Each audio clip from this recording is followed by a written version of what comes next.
Daniel Ricciardo was supposed to be Red Bull's golden boy, the driver that was hyped up to be the next Sebastian Vettel.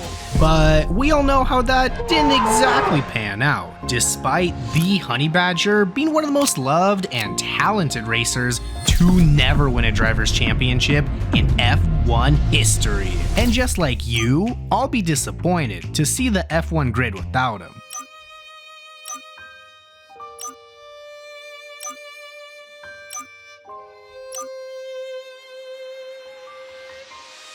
But you're probably wondering, just how good was Daniel Ricciardo actually?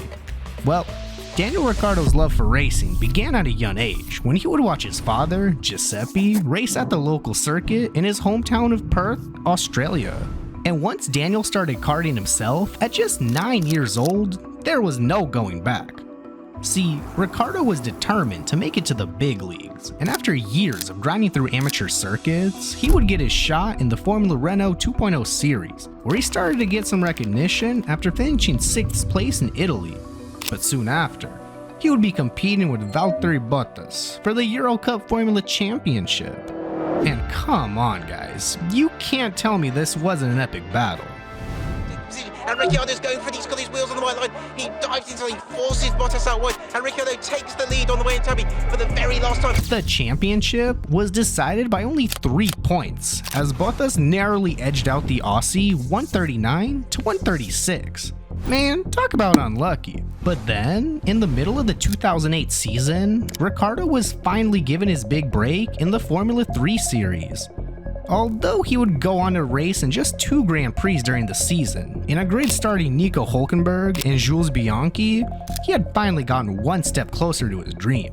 Then, in 2009, he moved over to the British Formula 3 Championship to partner with Carlin Racing, and Daniel was more than ready to compete. See, Ricciardo needed to prove that he was on a whole different level compared to the other drivers, so he went on to do this. For a couple of tenths, if that, Ricciardo with a head of steam out of the Chapel Curve. He's going around the outside, he's going to have to be brave, but he's got the grip and Chilton's on the dirtier side. Let's have a look at it again. Ricciardo has the lead. His aggressive overtakes and dominant driving helped him win the championship in a freaking landslide. He finished the season, get this, 87 points ahead of second place, and his popularity soared like never before.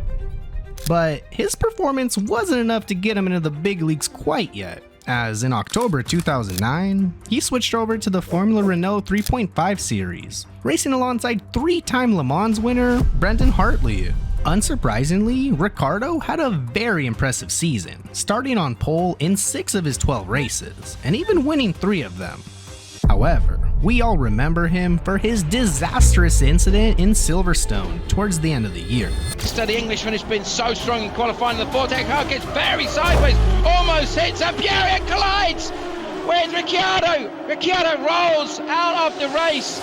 But not ready to give up just yet, Ricciardo needed a near miracle to pull out the championship win.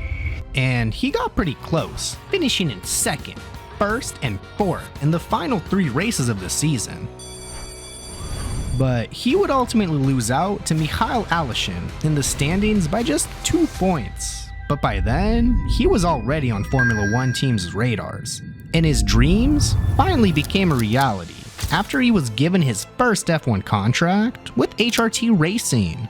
He made his debut at the 2011 Silverstone Grand Prix, the very race that caused him to lose out on the Formula Renault title the year before. But this time, he managed to finish the race. Granted, it was a 19th place finish, but hey, at least it's a step up from his last appearance. He was a little bit shy at first, just like all of us would be, but he was well spoken, and he loved what he was doing out on the track. He mentioned that he was very proud to represent his country, and everyone, Australian or not, was gaining respect for the rookie. See, Ricciardo was a Red Bull driver, and after 1 year with the HRT team, Red Bull had a seat for him within their sister team, Toro Rosso, where he would be racing alongside Jean-Eric Vergne. And, well, you could say that he was pretty excited, telling the media, "To be honest, I am still jumping up and down with excitement at the news." and he was able to start the season with his home Grand Prix, and he flipped a switch, getting a P9 finish in just his first race with the team, setting himself up for future success. But he would end up struggling to keep up with his teammate over the course of the season, losing out in the teammate points battle 16-10, and he needed to make a statement if he wanted to continue his dream. And he would, at least for one more year, when he was signed on with Toro Rosso for the 2013 season. But even he knew that the stakes were high, saying, "My targets in 2013 will have to be more ambitious." But after a disappointing home Grand Prix to start off the season, things were not looking too hot. In his make-or-break season, he needed some impressive performances, and luckily for the Honey Badger, his hard work would pay off. In Italy, Ricciardo was able to fend off Romain Grosjean for 7th place, slowly silencing his doubters and showing that he belonged in the sport. And then, after outscoring his teammate 20-13 in the 2013 season, and out-qualifying Verne 30-7 in his 2 Toro Rosso seasons, he finally got a shot with the head honcho, Red Bull Racing. He was entering as the apprentice to Sebastian Vettel, who was coming off of 4 straight championships. But he still had high hopes and high expectations. Heading into the first race of the season, he had home field advantage while racing in Melbourne, and the fan support bolstered him to a front row qualifying performance. And in the race, he further proved that he belonged, getting a 2nd place finish and wowing the crowd with an impressive overtake on his own teammate, Vettel. But after a fuel irregularity, Ricciardo would be disqualified and stripped of his first career podium. But you guys would not believe how well he responded. A bit of a bummer. I was like, oh, does this really have to happen now? After placing on the podium in both Spain and Monaco, he would finally get his name in the win column in Canada. See, Ricciardo started the race in 6th, but after some excellent strategy, he found himself in 3rd, and then it was time to strike. With 5 laps to go, he would pass Sergio Perez, and then, a couple laps later, coming into the last corner, he would pass Nico Rosberg with the help of DRS for the lead. Here comes Daniel Ricciardo on Nico Rosberg. Ricciardo takes the lead. And after a massive crash between Felipe Massa and Sergio Perez, he would cruise to victory under the safety car, proving that he could hang with the best of the best, and potentially even be a future championship threat. The 24-year-old was on fire, winning twice more in his rookie season, finishing the year in 3rd place, while outscoring Vettel by a whopping 71 points. And the jolly Aussie was happy with his performance, saying, "This year has exceeded all my expectations. It's been really nice. I've enjoyed every bit of it." See, Vettel sensed that Ricciardo was the soon-to-be top dog at Red Bull, and so he made a career-changing move, going to Ferrari, looking to bring some glory to the renowned team, and Ricciardo was given the clear #1 spot, now driving alongside Daniel Ricciardo. And I'm really sorry guys, I watched like 4 videos trying to pronounce that, so my apologies. 4 videos, huh? Maybe try 5 next time. But due to a very uncompetitive car, the Red Bull team was no longer the powerhouse that it once was. See, a driver can only be as good as his car, and so as the car's competitiveness diminished, so did Ricciardo's race results. And there was a lack of luck as well. And I promise you, I am not trying to sound like Lando right now, but you gotta admit, when Nico Rosberg damaged his car in the Hungarian Grand Prix, it forced him to settle for a P3 placement. To make matters worse, that was his first podium of the year, and his 10th race, which told fans just how far the mighty Red Bull had fallen. Although he would fail to win a race that season, his shining moment came in Singapore, where he came in 2nd and out of the fastest lap of the race to his weekend. But one of the headlines for that race was not even Ricciardo. It was this strange man who somehow found his way onto the track, endangering himself, but still made for some pretty funny reactions. Oh, and a safety car. What is this? They're just a man going for a stroll alongside the track. There are somewhere in the region of 89,000 fans here this evening, and one of them has thought, you know what, I'll go for a walk on the track. Well, that is just lunacy. And Ricciardo's response was solid gold. I hope he got more followers. Speaking of more followers, I'd really appreciate if you, yes you specifically, would drop a like and subscribe to my channel. But enough of that, let's get back into the racing, cause in F1, you never know how a team will bounce back. And Red Bull did so pretty well, starting off the season much more competitive than the last. After placing 4th in 4 of his first 5 races, he was able to impress at the Monaco GP and would have won if not for this critical pit stop error. See, Ricciardo was running very well, and it was looking like he would win with ease, but all of a sudden, when he went in for a pit stop, his tires were just straight up not there. They haven't got the tyres ready. The tyres aren't ready. In a post-race interview, he was clearly frustrating, saying, Right now, I don't want to hear it. I don't want to hear anything. I want to get out of here, to be honest. A few years later, looking back on it, he said, I'm not gonna lie, Monaco 2016 haunted me for 2 years. But you know, there is one thing about Red Bull Daniel Ricciardo, and that is that he could bounce back. And well, oh yeah, and there was one more major detail, cause Daniel Kvyat sadly was not doing so hot, so Red Bull had to reach into their back pocket mid-season and hope for another weapon. And they found one. His name? Max Verstappen. With a new teammate, Ricciardo found some new energy, going on a tear, going P2 3 times out of 4 races in the middle of the season. See, he had found his groove, and in Malaysia, he was finally able to earn his first win in 2 years, with Max right behind him to complete a 1-2 finish. And he was also able to do his iconic shoey celebration, which had now become a staple to every Daniel Ricciardo win. Even getting Horner, Verstappen, and Rosberg to do it as well.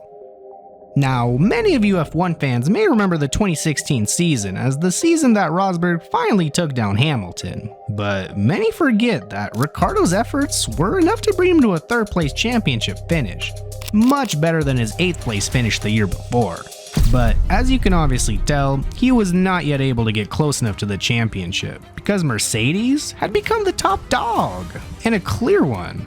However, he still did his best, and even though he started off his 2017 season by retiring his car in 2 of the first 4 races, he bounced back once again. He was able to earn 3 straight 3rd place finishes, leading up to the Azerbaijan Grand Prix, where he had yet another legacy performance. After qualifying in a frustrating place in 10th, Ricciardo was going to need to make up some ground, and after pitting early, followed by a Force India induced red flag, he found himself in 5th place. And in the race restart, Ricciardo showed off his elite overtaking abilities, passing 3 cars and finding himself sitting nice and happy in 3rd place. But then, the 2 drivers ahead of him, Hamilton and Vettel, both had to pit for their own separate reasons, and Ricciardo's impressive 3-car overtake had proven to be more useful than anyone could have imagined, as he coasted to a victory to add another to his name. Ricciardo was showing off his insane ability to bounce back from a tough position, and although he did not come out on top this time, he was able to stun once again with his comeback driving. See, at Silverstone that year, he qualified in 19th due to a turbo failure, but all was not lost. He made an amazing comeback, taking 14 positions during the race in order to get a 5th place finish. Now, he was becoming a fan favorite on the track, but he was also growing more and more as an off-track favorite, along with his teammate, Max Verstappen. I'm sure we all remember their boisterous personalities and cheery attitudes, which made them easy to like, and they seemed like the perfect off-track duo. Hola todos. Hello, everyone.